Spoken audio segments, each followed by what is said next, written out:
Hello guys, तो अब मैं डिस्कस करने जा रहा हूँ डेंसर टू रेयर का केस। जिससे पहले हमने 3 केसेस डिस्कस किए थे रेयर टू डेंसर के लिए।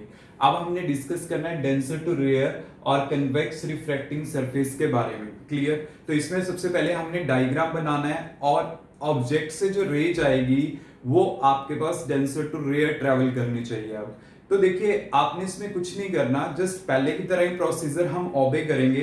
पर एक चीज का ध्यान हमने रखना है कि क्या कि जैसे पहले हम इस टाइप से कोई भी सरफेस लेते थे, जैसे ये मैंने सरफेस ली, इस साइड में रेयर मीडियम ले लेता था, इस साइड डेंसर में, मतलब μ2 μ1 से ज्यादा था तो मैं इस साइड से ड्रॉ कर लेता था। बट अब आपने जैसे डेंसर टू रेयर करना है तो कोई चेंजेस नहीं करने, आप इस वाली सरफेस को इस साइड प्लेस कर दें। अगर आप इसको इस साइड प्लेस कर दोगे तो इसका मतलब क्या है कि आपके पास डेंसर टू रेयर की ट्रैवलिंग हो जाएगी। क्लियर? मतलब ये कॉन्सेप्ट आपने ध्यान रखना है, इसको इस साइड शिफ्ट कर दो और ये इस साइड, तो डेंसर इस साइड आ गया, रेयर इस साइड आ गया। फिर आपने क्या करना है, रे को ट्रैवल कराना है और उसके कॉरेस्पॉन्डिंग हमने यहाँ पे कैलकुलेशंस करनी है।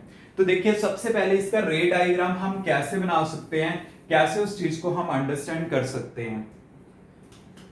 तो ये मैंने लिया,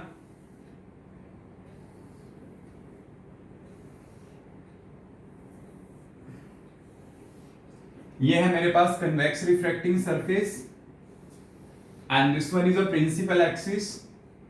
तो यहां पे मैंने ऑब्जेक्ट को प्लेस करवाया, μ2 इसका है, μ1 इसका है, और μ2 क्या है, ग्रेटर देन μ1 है। और ऑलवेज रिमेंबर कि μ2 आप डेंसर का ही लो, नहीं तो कंफ्यूजन हो जाएगी फार्मूलों में। तो बेटर है, क्योंकि देखो चेंज करने में तो चेंज किया जा सकता है, देन उसके अकॉर्डिंगली फार्मूला भी चेंज करेगा। तो बेटर ये है मेरे पास कि मैं डेंसर वाले को 2 वाला ही रखता हूं और रेयर वाले को मैंने μ1 ही रखा है। क्लियर? तो ऑब्जेक्ट मैंने यहां पे लिया है, यहां से रे स्ट्राइक कर रही है। अब इसको जाने इस टाइप से था, इसका मैंने नॉर्मल बनाया, तो नॉर्मल इसका इस साइड बनेगा। ये हो गया सी और ये मेरे पास हो गया ऑब्जेक्ट। अब ये डेंसर है, ये रेयर है, तो रे कैसे जाएगी, away from the normal. Normal ये है, जाना ऐसे था, अगर इसके अवे है तो मतलब इस साइड, तो आपके पास इस साइड जाएगी वो। तो फाइनल इमेज मेरे पास कहां पे बनेगी, यहां पे बनेगी। तो आपके पास एंगल क्या क्या होंगे यहाँ पे, वही अल्फा बीटा एंड गामा बनाने हैं। तो ये वाला एंगल अल्फा हो गया, ये वाला गामा हो गया, और ये वाला मेरे पास एंगल हो गया बीटा।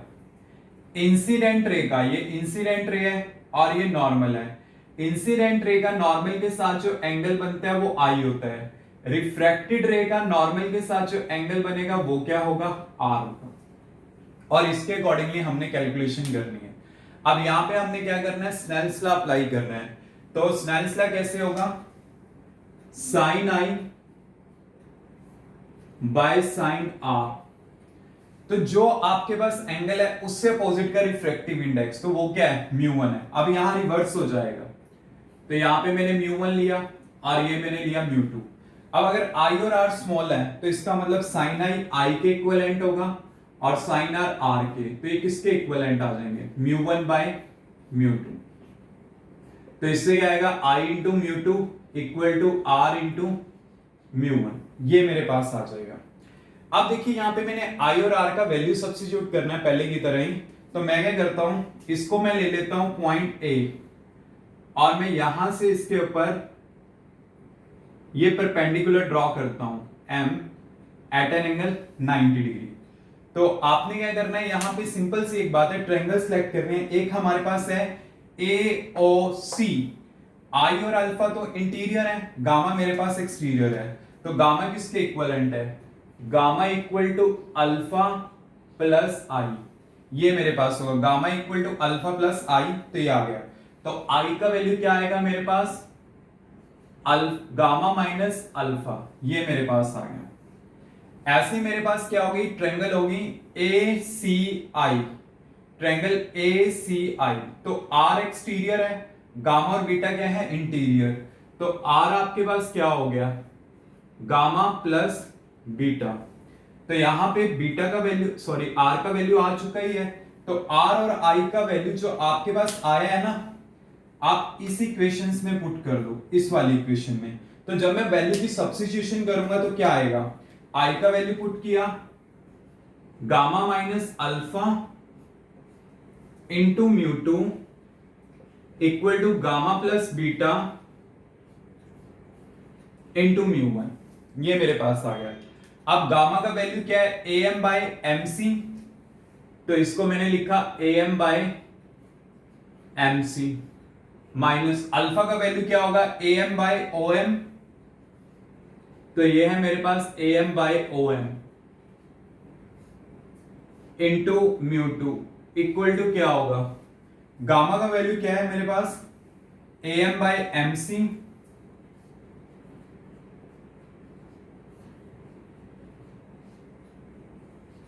बीटा का वैल्यू क्या है हमारे पास, ए एम बाई एम आई।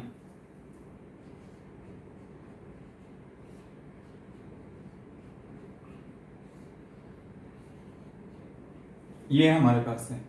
अब हमने क्या करना है, यहां पे पहले की तरह ही ए एम कॉमन लेना है, ए एम कैंसिल आउट हो जाएगा और सारी मेजरमेंट हमारी कहां से है, पोल के अबाउट होती है, मतलब यहां पे हमारे पास ये होगा पोल पॉइंट। तो m और p एक दूसरे के बिल्कुल क्लोज लाई करते हैं, तो इसका मतलब क्या है कि आप m को p लिख सकते हो, am तो कैंसिल आउट हो गया, तो हमारे पास क्या आ जाएगा, 1/pc minus 1/op mu two 1/pc plus 1/pi mu one. अब देखिए पीसी का वैल्यू क्या होगा, पीसी है ये वाला डिस्टेंस, मतलब रेडियस ऑफ कर्वेचर, तो यहां पे हमारे पास क्या आ जाएगा,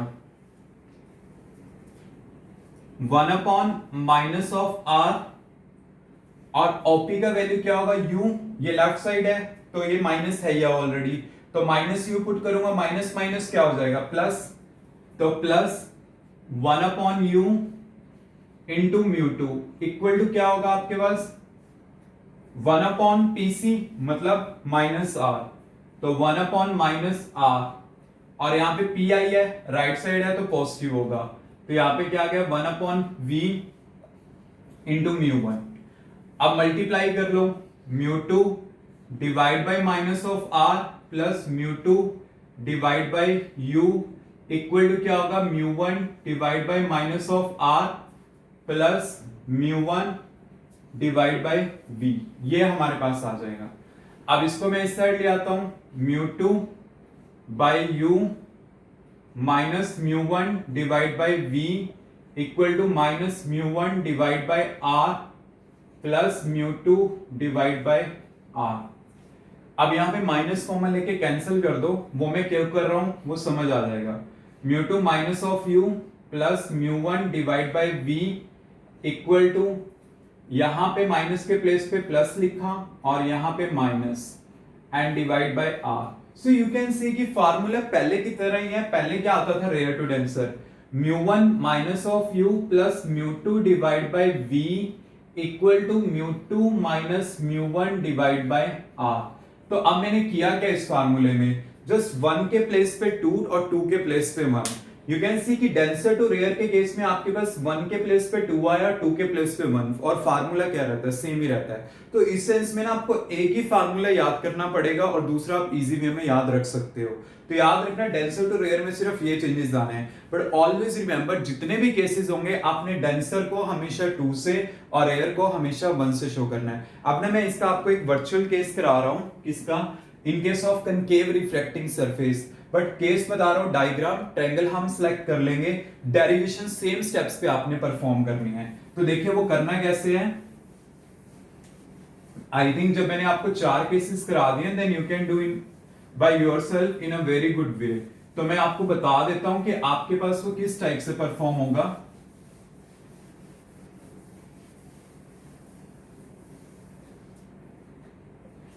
आपके पास नेक्स्ट केस है कनकेव का केस। तो डायग्राम में इसके क्या करना है, इस टाइप से बनाना है। ऑब्जेक्ट को मैं यहां पे लाई कराऊंगा, ये म्यू टू है, ये म्यू वन है, और म्यू टू का वैल्यू म्यू वन से ग्रेटर है। तो ये स्ट्राइक किया रे, जाना इसको इस टाइप से था, नॉर्मल इसका किस साइड बनेगा, इस साइड बनेगा। तो आपको पता है कि ये डेंसर है, ये रेयर है, तो कैसे जाएगी, अवे फ्रॉम द नॉर्मल, मतलब ऐसे। अगर ऐसे जाएगी तो इसके रेफरेंस में वो कहां पे आएगी, यहां पे आएगी। तो ऑब्जेक्ट यहां पे है, इमेज यहां पे है, और आपके पास क्या होगा, ये सेंटर ऑफ कर्वेचर होगा, क्योंकि सर्कल इसका इस साइड कंप्लीट होगा। तो आपके पास क्या होगा यहाँ पे एंगल, ये वाला अल्फा एंगल हो जाएगा, ये वाला आपके पास बीटा एंगल हो जाएगा, और ये गामा। इंसिडेंट रे का नॉर्मल के साथ जो एंगल बनेगा वो क्या होगा, आई होगा, क्योंकि इंसिडेंट रे ये होगी, नॉर्मल ये होगी, और रिफ्रैक्टेड रे का नॉर्मल के साथ मतलब ये मेरे पास क्या हो जाएगा, आर हो जाएगा। तो इसमें भी आपने डेरिवेशन ही करनी है, और आंसर सेम वही आएगा जो डेंसर टू रेयर के केस में आता है। मतलब क्या आएगा, जैसे रेयर टू डेंसर आपके पास ये आता है mu two by we equal to mu two minus mu one divide by are. तो डेंसर टू रेयर में क्या होगा, ये 2 आ जाएगा, ये 1 आ जाएगा, ये 1 आ जाएगा, ये 2 आ जाएगा। ऐसे आपके पास चेंजेस आने हैं। तो डायग्राम जस्ट आपको बनाना आना चाहिए, then you can define in a very good way. और एक केसेस इंपॉर्टेंट भी है, आपने इसको अच्छे से कंप्लीट करना है। क्लियर।